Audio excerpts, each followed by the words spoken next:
So, last week, pinagpala tayo ng mensahe ng Panginoon about true obedience led by God. No? Totoo, kapag tayo ay sumunod, mapupuno tayo ng pagpapala, mapupuno tayo ng kapayapaan, at mapupuno tayo ng direksyon, tamang direksyon mula sa Panginoon. Kaya, ngayon naman, pag-uusapan natin yung mga patotoo ng ating mga co-missionaries, no? Yes. Excited na ako dyan. Excited na. Excited na ako. Actually, marami lang naisulat, no? Maraming naisulat na mga patotoo natin na sa iba't ibang dako ng mundo na naisulat yun para mabasa at maging available para sa ating lahat. Bakit? Siyempre, para makita at marinig natin ang katapatan at kabutihan ng ating Panginoon. At saka hindi lang siya nasusulat para sa mga taong gusto ng visual, you can watch our YouTube channel. Yes, we also have. Ano ba tawag dyan? Kaya, ang topic natin ngayon is God's Sighting Stories. Wow, exciting. So, ano ba yung God's Sighting Stories, Miss Cathy? Ang God's Sighting Stories ay mga storya ng mga himala ng Diyos, istorya ng mga missionary ng IT, at syempre, istorya ng kabutihan at katapatan ng ating Panginoon habang tayo ay naglilingkod. Nung una-una nating naririnig yung mga patotoo, no? Lalo na yung mga dami-dami kasi nag-testimony. No, karamihan ng mga nakikinig, alam ko, tumatakbo sa kanilang mga isip. Sabi nila, sana mangyari din sa akin yan. No, yung laging sinasabi parati ni Pastor Gani, kanyahin mo. Ang kinin mo. Yan. Hashtag, ang kinin mo. So, yun nangyayari na ginawa ng Panginoon sa buhay ng mga naririnig nating mga missionaries, ay pwede rin mangyari sa iyo. No? At mararanasan din natin ang kabutihan ng Diyos, ang himala ng Diyos, ang pagpapala ng Diyos sa ating buhay. Amen. Kaya naman dati, naririnig ko rin yan. Kahit ako, sinasabi ko, sana ako din, ganyan. Pero yun nga, nauso na sa atin dito sa international teams na bawal lang sana. Dapat, sama all tayo dito. Kaya palitan na natin yan kapag nabasa natin ang istorya ng mga kapwa-missionary natin sa God Sighting Stories. Isa lang sabihin natin, sasama ako dito. Hindi tayo mag-wish ng sana, di ba? Sana, hindi. Dahil ang Diyos ang magdadala sa atin. Amen. Na-experience ko nga din yung kakapakinig ko ng mga story ng mga commissionaries natin. Di ba, before, every Thursday fellowship, magkakasama tayo. May fellowship talaga, face-to-face. Tapos biglang may mga darating na mga missionary. Magpapatotoo sila kung paano sila rinovidan ng Lord ng mga free ticket, ng airplane, na gano'n-gano'n. Sabi ko, na-realize ko bigla, sandali, bakit sila lang? Dapat ako din. Tapos true enough, sumunod ng mga mission, may sumasagot na rin ng mga airfare ko. Parang, from there, wow Lord, grabe, amazing ka talaga. Once na holy inggit. Once na holy inggit sa mga naririnig mong ginagawa ng Lord sa mga kasama nating missionary, it will surely happen to you. Alam mo, nakakatawa, no? Yung God Sighting Stories, available yan sa YouTube and available din sa website ng IT, no? At nakakatawa na nung ginawa yan ng IT, naging available throughout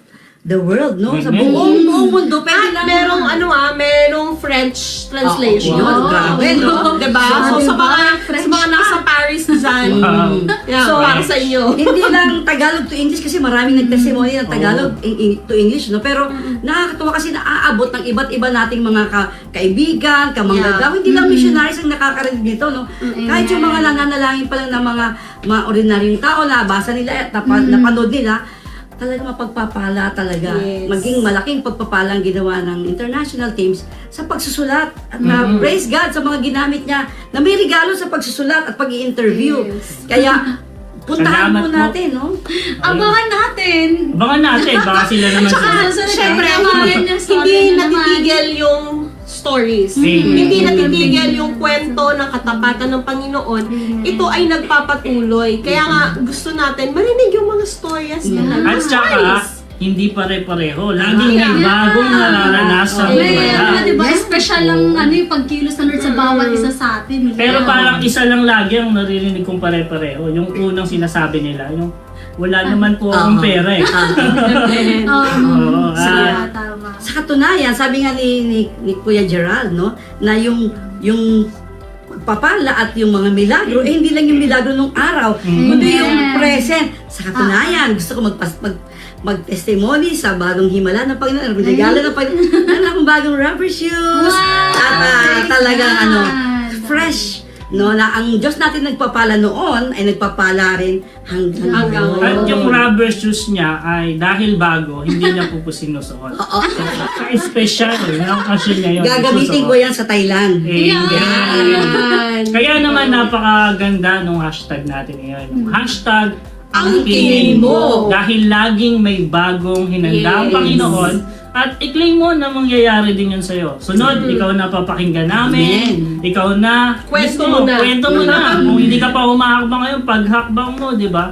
Sa unang paghakbang, mararanasan mo ang himala. Hindi namin to sinasabi na parang i-encourage lang namin kayo, kundi talagang naranasan namin ito. At sa panahon ngayon, ang bawat humahakbang ang nakakaranas ng mga malalaking pagpapala. Nagpapatunay lang na God is the same yesterday, today, and forever. Kaya naman, ngayong hapon ay pag-uusapan natin ang about dyan sa God sighting stories. Sabi nga sa Luke chapter 9, kung kayo po ay may mga Bible, buksan nyo po ang inyong Bible sa Luke chapter 9 verse 1 to 6. Kung ang Bible nyo po ay English or Tagalog, sundan nyo kami at isa-isahin natin yung mga verse na ito. Ako muna sa chapter 9 verse 1, sabi doon, tinipon ni Jesus ang 12 at binigyan sila ng kapangyarihan at karapatang magpalayas ng mga demonyo at magpagaling ng mga may sakit. At sa verse 2 naman, isinugo sila ni Jesus upang mangaral tungkol sa kaharian ng Diyos at upang magpagaling ng mga may sakit. Verse 3, sila'y pinagbilinan niya, huwag kayong magbaon ng anuman sa inyong paglalakbay. Kahit tungkod, balutan, tinapay, salapi o bihisan man. Verse 4, makituloy kayo sa sinumang tumanggap sa inyo at manatili kayo sa bahay nito hanggang sa pag-alis ninyo sa bayang iyon. Kung hindi naman kayo tanggapin ng mga tao sa isang bayan, umalis kayo roon at ipagpag ninyo ang alikabok sa inyong mga paa bilang babala laban sa kanila. At verse 6, kaya't humayo ang mga alagad at pumunta sa mga nayon, ipinangaral nila ang magandang balita at pinagaling ang mga may sakit sa lahat ng dako. Amen. At natatandaan ko, parating kinukwento sa atin to ni Pastor Gani, na ang Panginoon mismo ang nagsabi na tatawag ako sa kanila at hahayo silang mga hari at reyna. Tinawag tayo ng Diyos at hindi tayo pababayaan ng Panginoong Jesus. Di ba, Ze? Amen. At sabi nga dun sa chapter 9 verse 1, tinipon ni Jesus ang 12 at binigyan sila ng kapangyarihan at karapatang magpalayas ng mga demonyo at magpagaling ng mga may sakit. So, bigyang highlight natin dito yung tinipon. Sa ibang salin yan, maaaring kinausap, tinawag, ginather, di ba, ng Panginoong Jesus. At ang kausap niya dito ay ang 12 alagad para ipagawa sa kanila kung ano ang ipapagawa sa kanila. At makikita natin dito, ngayong panahon na yon, Sino yung tinipon? Sino ang tinipon? Walang iba. Walang iba, Kundi tayo, mga missionary, mga kapwa missionary. Tinawag kayo ng Panginoon, naniniwala ako na hindi kung sino man ang nagtulak sa inyo dito sa IT, kundi may narinig kayong boses at hindi kayo gumawa ng anumang dahilan, kaya humakbang kayo sa pananampalataya. Kaya naman ang dami-dami nyo nang nararating, di ba, Abby? Amen, di ba? Kung babalikan ko nga yung pagkakasabi ni Pastor Gani, ang dami mong dahilan para hindi matuloy.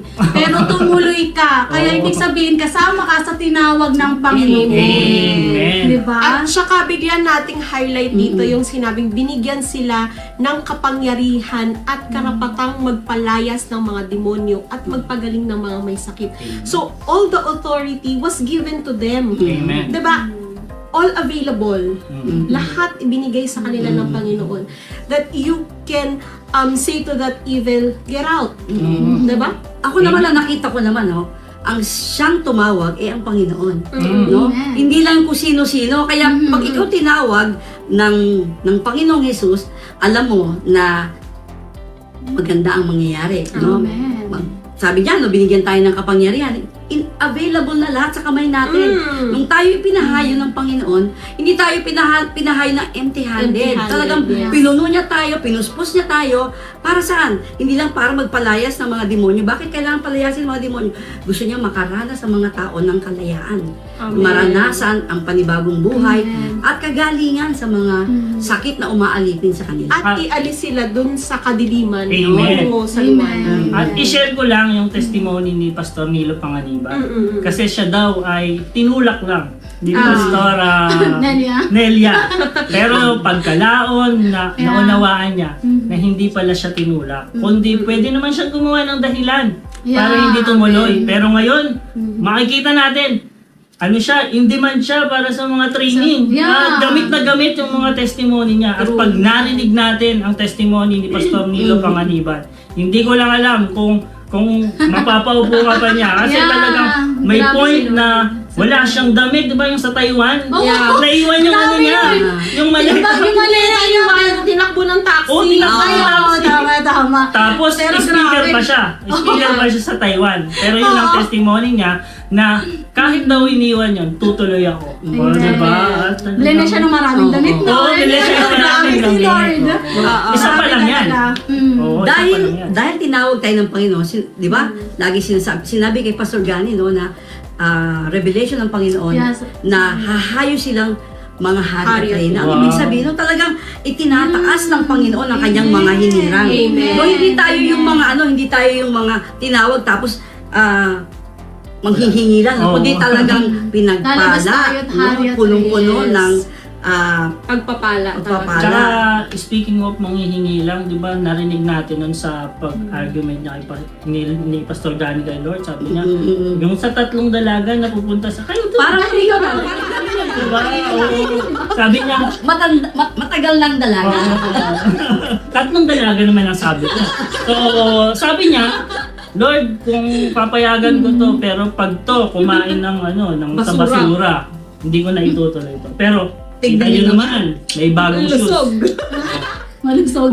Yun pa yung Tanda ng pagpapala. amen, maraming pagpapala. Napakabuti ng Diyos, tapat siya. Amen. Amen. Praise God. Kaya naman kayo mga viewers, comment nyo yung mga miracle ng Lord sa inyo sa pagmimisyon. At mamaya, babasahin namin yan. At saka kung kami, nag-uumapaw na sa pagkukwento dito, alam namin na kayo ay kinakausap din ng Panginoon. Yes. At pinapaalala sa inyo yung mga miracles na naranasan nyo nung humakbang kayo sa pagsunod sa pagmimisyon. Di ba, Ate Ni? Yan. So sa verse 2, sabi dito, sinugo sila ni Jesus upang mangaral tungkol sa kaharian ng Diyos at upang magpagaling ng mga may sakit. No, makikita natin na mayroong misyon, may gusto ang Panginoon na ipagawa sa atin. Anong sinabi niya?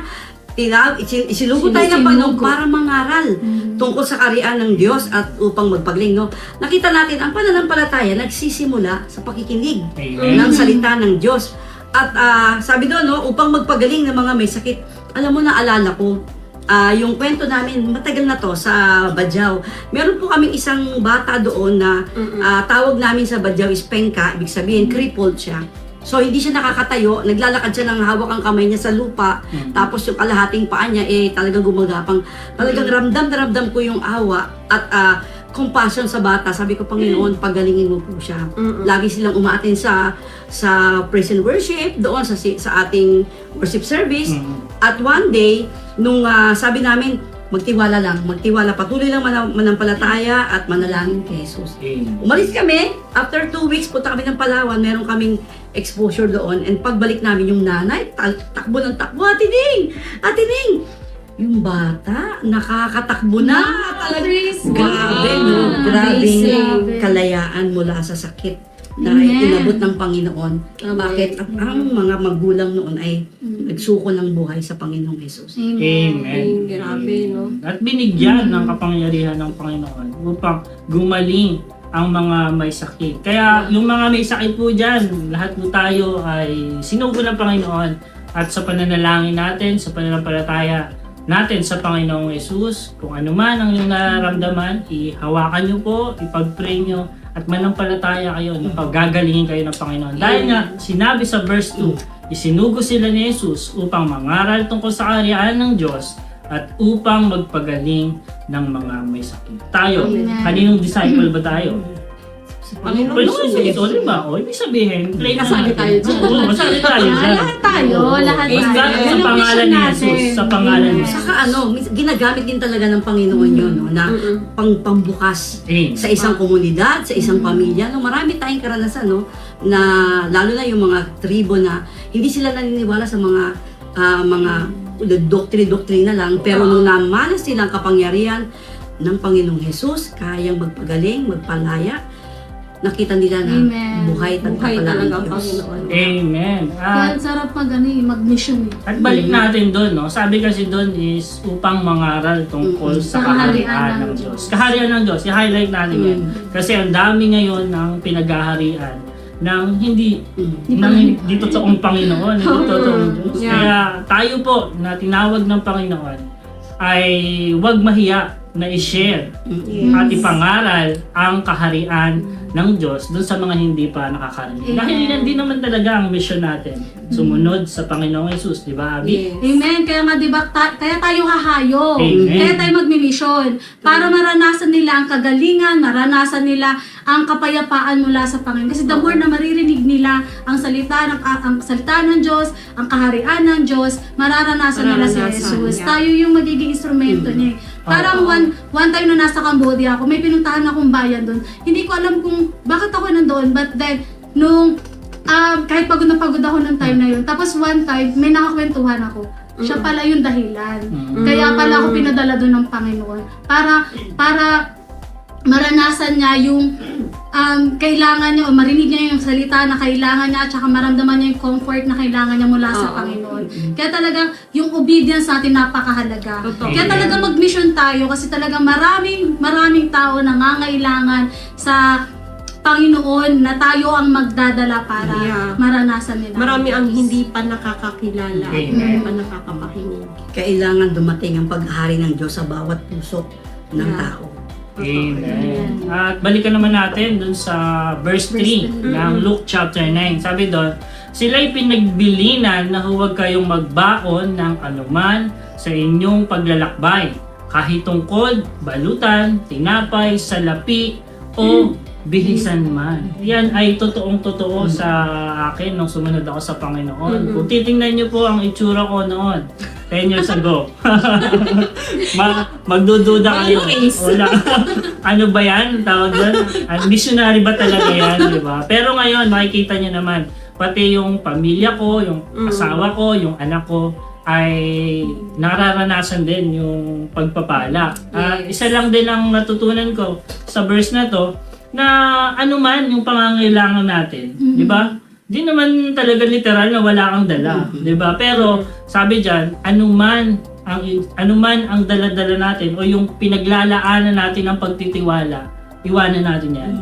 Mas mahalaga na magtiwala tayo sa Panginoong Jesus, nakikilos ng mga bagay na hindi natin naiisip, di ba? Ngayon, maiisip ko ba kung i-compute ko nga yung ginastos ko sa loob ng 10 taon sa mga biyahe.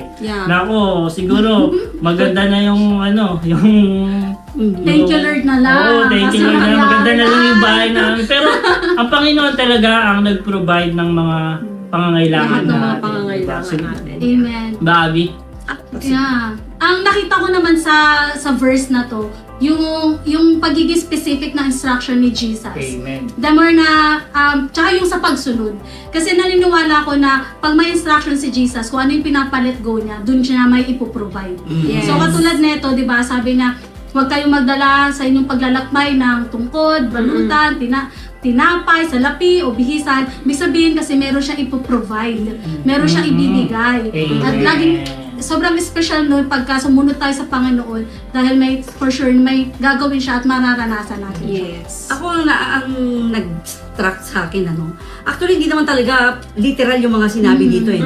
Makita natin yung tungkod, yung ibig sabihin nagre-represent ng kalakasan, balutan, yung shelter or yung protection, tinapay, pagkain, yung pangangailangan natin sa ating mga katawan, pera, salapi, no? Talaga makita natin na gusto ng Panginoon na tumingin lang tayo sa Kanya, the author and finisher of our faith. Totoo, pag tayo nagtiwala sa Panginoon, ipoprovide niya lahat yan, hindi na tayo mag-aalala kasi nga, una, balikan natin yung kanina, siya ang nagsabi. Kaya talagang sumawag sa atin. Siya ang magkakaloob ng lahat ng ating pa. Huwag tayo mag-alala. Miss Cathy?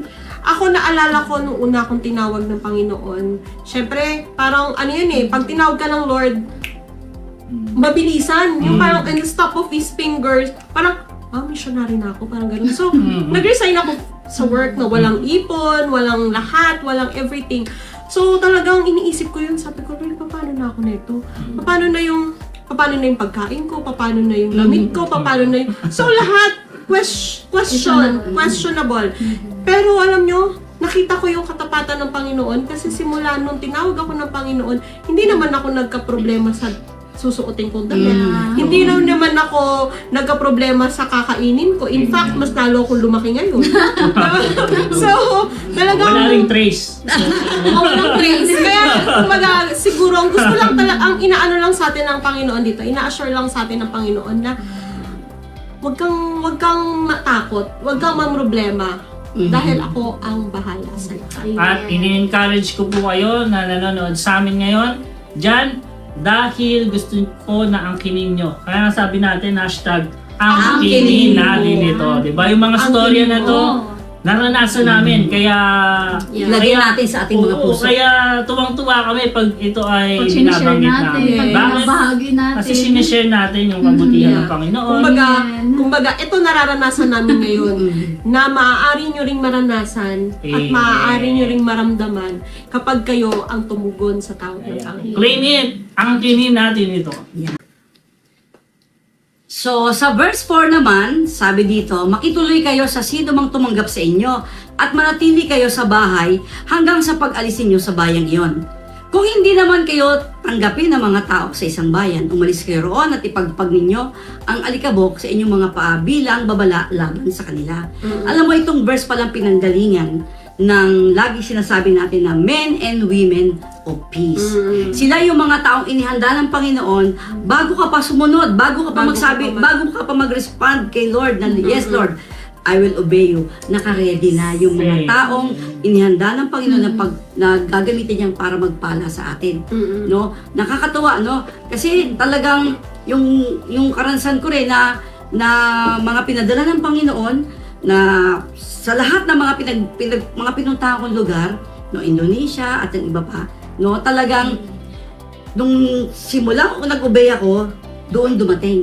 No? Kaya pinapatunay lang ng Panginoon na huwag tayo talaga mag-alala kasi siya ang magpapadala na magpapala sa atin. At ang sinabi niya ron, bakit niya sinabi manatili kayo sa bahay doon hanggang sa pag-alis ninyo sa bayan? Kasi gusto niya maging pagpapala tayo. Yes. Sa mga nagpala sa atin. Amen. Amen. In-connect yan dun sa verse 3 kasi sabi doon, huwag kayong magdala ng kahit anuman. So alam ni Lord na pagdadalhan niya sa atin. Sabi niya, may tatanggap sa atin. Saan man tayo. Kaya pala hindi tayo pinagdadala. Oo, amen, di ba? Ako nga naranasan ko yun dati, may men of peace. So sa Jakarta, Indonesia, dinala niya kami dun sa isa sa pinakamalaking mosque sa Indonesia. So hindi makakapasok doon yung mga pastor, Kristiyano, kami lang, unang tatlo. Tapos nung tumutuloy kami sa bahay niya, sabay-sabay kami kumakain, nagkaroon kami ng fellowship at talagang kinabukasan dinala naman niya kami doon sa isa sa malaking TV station sa Indonesia at para naman ma-meet yung presidente. At hindi pa doon natatapos kasi nung naimbitahan siyang mag-speak doon sa anniversary ng church, in-invite niya rin kami at pinagsalita, pinag-special number. At doon ko naranasan yung pagpapala ng Panginoon, yung Holy Handshake ang tawag. Wow. So habang kumakanta kami, ay may kumakamay sa amin na may lamang papel. Siyempre, like siya sabi, hindi yung prayer request, kundi pera yun. Tapos habang umikan kami ng kamay ng gano'n, sabi namin, lalong parang feeling namin gumaganda yung boses namin. Kaya, Ginagalingan nyo? Oo, ginagalingan lalo namin. Parang ayaw namin tapusin tuloy yung pagkanta. Ulit kami na, how great is our God. Tsaka dakila talaga ang Panginoon. Amen. Yan ang mga layunin o yung mga gagampanan sa atin ng mga men and women of peace natin.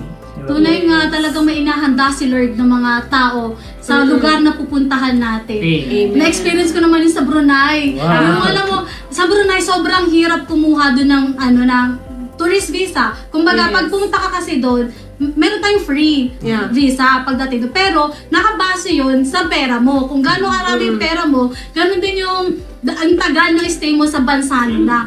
At that time, overnight lang talaga kami kasi flight na namin pauwi. So, binigyan talaga kami, 2 days lang talaga na visa. Kasi nga, alam nila na ito na yung pera namin. Tapos, pa-flight na kami. Ganon sila kahigpit sa Brunei. Bigla ba naman, nag-cancel flight dahil sa bagyo sa Pilipinas. Oh no, paano? Yung visa, ang mahal dun pagka na-overstay ka. Paano? Sa Brunei, ang hirap-hirap pa naman dun ng transportation. Yes, paano kami? Walang public Ngayon lahat? Paano? But then, grabe si Lord, nagpadala siya doon ng men of peace. Sobrang nakaka-bless. Nagpadala siya ng pastor na tumulong sa amin. At nakaka-bless talo doon. Mansion yung bahay nila. Tapos, hindi kami pinabayaan. Nailibot pa kami sa buong Brunei. Na napa-extend pa yung visa namin. At talagang hindi kami pinabayaan. Nakita namin talaga yung pagkilos ng Lord sa panahon na yon. And kaya shout out kila pastor, kala Pastor PC, I hope po na makita ko kayo ulit soon.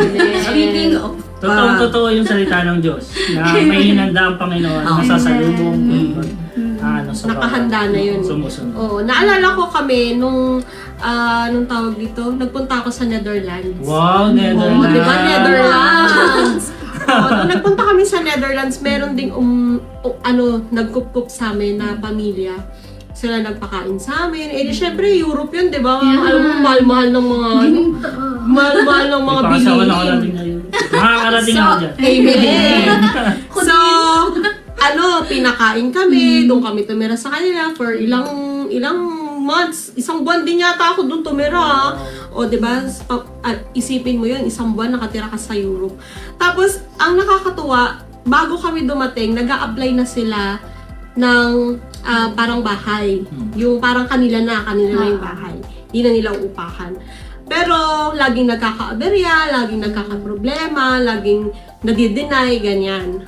So, nung kinupkup nila kami, pinakain nila kami. Nung pagka-uwi namin, doon namin nabalitaan after 1 month na na-approve na yung praise God! Pinagpala sila. Pinagpala rin sila. Nung pinagpala nila kami.